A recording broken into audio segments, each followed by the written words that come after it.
एक उम्र के बाद घुटनों में दर्द हो जाता है। तो घुटनों का दर्द यदि हो जाता है तो पहला तो हम ये जानना चाहेंगे कि सबको ही लगभग बुढ़ापे में 85-90% घटनाएं हैं कि घुटनों का दर्द, आज की स्थितियां। तो पहले तो हम ये जानना चाहेंगे कि घुटनों का दर्द होता क्यों है, और यदि हो जाए तो क्या ऑपरेशन कराना ही ऑप्शन है या आयुर्वेद कुछ औषधियों के द्वारा उसे ठीक कर सकता है। जिनके घुटने ख़राब हो गए हैं या घुटनों में दर्द रहता है, किसी के बुज़ुर्ग के रहता है, किसी के जवां उम्र में भी रहता है, तो ऐसे लोगों को जब हम लोग मिलते हैं, हम लोग कुछ दवा की बात करते हैं, तो बहुत सारे लोगों के दिमाग में ये डाल दिया जाता है कि आपका ऑपरेशन होगा। और ये बात डालने वाला कोई डॉक्टर नहीं होता, उसका पड़ोसी होता है, खुद घर के लोग होते हैं। तो जरा सा घुटने में दर्द हुआ नहीं कि सामने वाला सीधे ही बोल देता है तेरा ग्रीस खत्म हो गया। तो मतलब वो जो ग्रीस खत्म होने वाला वर्ड है, वो वर्ड उसके दिमाग में आ जाता है कि मेरा सचमुच कुछ खराब हो गया। तो वो इंसान जो है वो डिप्रेशन में जाने लगता है। ऐसे करके वो जब डॉक्टर के पास जाता है, हॉस्पिटल में जाता है, तो महाराज जी उसको वहाँ भी बोल दिया जाता है कि ऑपरेशन करवा लो, अब ग्रीस खत्म हो गया। तो उसको लगता है कुछ सचमुच मेरा ख़त्म हो गया। तो मतलब बेचारा और डर जाता है कि उसके ऊपर पब्लिक की स्टैंप थी, फिर डॉक्टर ने भी लगा दी।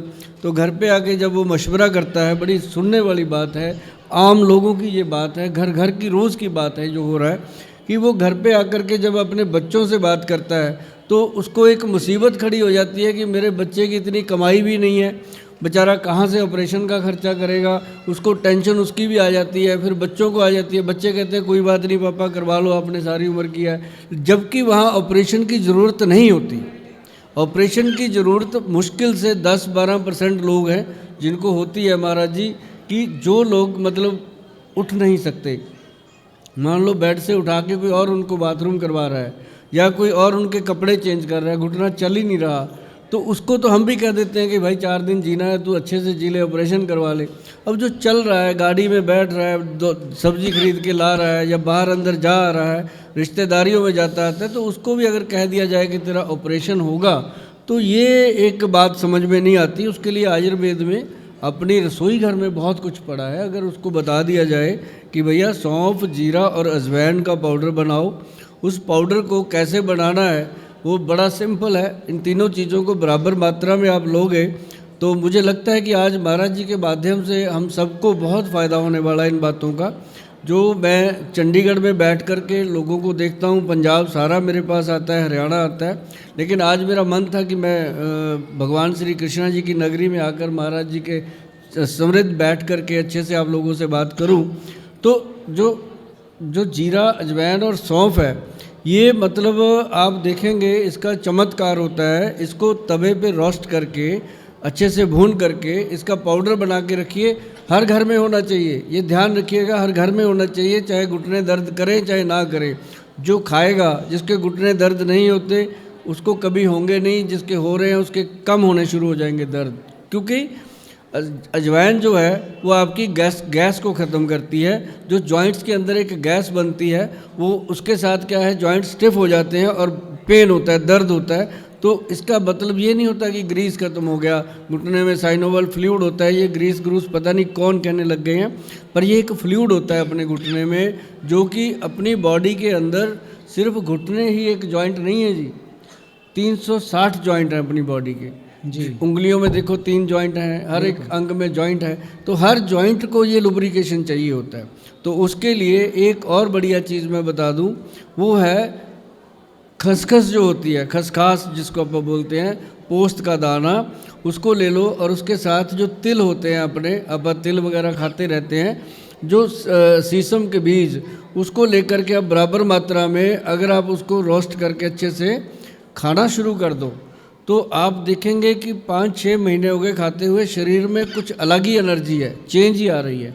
तो ये चीज़ें जो है ना महाराज जी, बॉडी में एनर्जी देती हैं। और लोग क्या करते हैं, लोग डॉक्टरों के पास जा कर के दवाइयाँ खानी शुरू कर देते हैं, फिर वो बड़े आके शौक़ से बताते हैं, गोयल साहब ये दवाई मैं खाता हूँ, मेरे को माइग्रेन है, ये दवाई मैं खाता हूँ, मेरे को लीवर की प्रॉब्लम है, ये मैं खाता हूँ, मेरे को घुटने की, मतलब हर बीमारी की अलग दवाई खा रहा है। एक पेशेंट के घर पे 20-20, 25-25 गोलियों के पत्ते पड़े हुए हैं जो वो खाता है डेली। और उसको खाने से अब पेशेंट आके कह देते हैं गोयल साहब शुगर ने तो हमारी जान लेनी कर रखी है। शुगर ने तो कुछ किया ही नहीं बेचारी ने, उसने तो कुछ कहा ही नहीं। कहा क्या, जो शुगर के लिए हम दवाइयाँ खाने लग जाते हैं, मोटी मोटी गोलियाँ खाने लग जाते हैं, वो अपने अंदर खून की कमी पैदा करते हैं। तो ये जो आपने बोला रोस्ट करके, तो इसको क्या क्या क्या आपने बताया? एक तो जीरा, एक अजवाइन और एक सौंफ, 3 चीज़ें तीनों को मिला के पाउडर बना के 1 चम्मच, आधा चम्मच ले लो भोजन के बाद। इसको सुबह शाम कब? तीनों बार, जब भी भोजन करो, 2 बार भोजन करो। के बाद ये हाँ। सब 1 चम्मच ले लो। इससे क्या होगा? इससे होगा कि पेट की जो जितनी भी पेट की प्रॉब्लम है वो ठीक होगी और बॉडी की गैस्ट्रिक प्रॉब्लम ठीक होगी। और इसका जो कॉम्बिनेशन होता है ना जी, वो पेन किलर का काम करता है। जैसे हम पेन किलर खाते हैं जी, उसका काम करता है अगर इसके साथ मतलब इसको लिया जाए पानी के साथ। सौंफ, अजवाइन और जीरा, हाँ, ये तीनों को भूंज करके पाउडर बना के भोजन के बाद 1 चम्मच ले लें। किस उम्र के बच्चे, किस उम्र के लोग ले सकते हैं? ये 1 दिन से लेके 100 साल के बुजुर्ग तक सभी ले सकते हैं। बट ये होता है कि बच्चों को थोड़ी मात्रा कम देनी होती है। जो कहते हैं बच्चा रात को रोता है, दिन में रोता है, सोता नहीं है, उसके पेट में प्रॉब्लम है, उसको भी फ़ायदा करता है ये। और दूसरा एक भारत जी और बात मेरे को ध्यान में आई है कि अपने रसोई घर में अक्सर सभी के घरों में हल्दी होती है। बिल्कुल। जो हल्दी है वो उसके अंदर करक्यूमिन की मात्रा होती है, जो मतलब कि वायरस से लड़ने की शक्ति रखती है। वायरस चाहे वो कोई भी हो, किसी प्रकार का भी हो। उसके अंदर एक आती है काली हल्दी। काली हल्दी मैं कहूँगा सभी नोट करके रखिएगा। ये आपको बड़े आराम से पंसारी से मिल जाती हैं ये चीज़ें, कि इन चीज़ों के लिए कहीं जाना नहीं पड़ता कि हमें बनाने के लिए दिक्कत आएगी। मेरी आदत है कि मैं घर की चीज़ें बताऊँगा। मैं आपको दवाइयाँ तो लोग देने के लिए बहुत कुछ देते हैं। इसमें एक तो काली हल्दी है, एक अम्बा हल्दी बहुत लोगों ने सुनी होगी, फिर एक है इसके अंदर दारू हल्दी, फिर एक है जी इसके अंदर जंगली हल्दी और एक नॉर्मल पीली हल्दी। 5 हल्दियों की बनती है पंचम हल्दी। आप गूगल पे लिखोगे ना पंचम हल्दी, टॉप पे आएगी। कोई भी कहीं भी बैठा कोई लिख ले तो टॉप पे वो पंचम हल्दी आती है। उसका आधा चम्मच रात को सोने से पहले दूध में घोल करके, 1 कप दूध लो, उसमें घोल करके उसको पियो। अगर शुगर है तो मीठा मत डालिएगा, अगर शुगर नहीं है तो आप अपनी मर्ज़ी से उसमें मीठा मिला सकते हैं।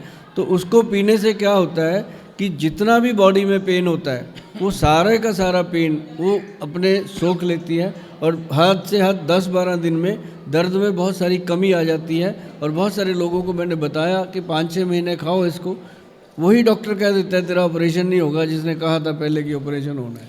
अच्छा, ये बताएं गोयल जी कि आजकल ना बहुत सारे लोग ये कहते हैं, कुछ लोग कहते हैं दूध गाय का पीना चाहिए, तो कुछ लोग कहते हैं दूध नहीं पीना चाहिए। तो आयुर्वेद में दूध का स्थान कहाँ है और कितना है?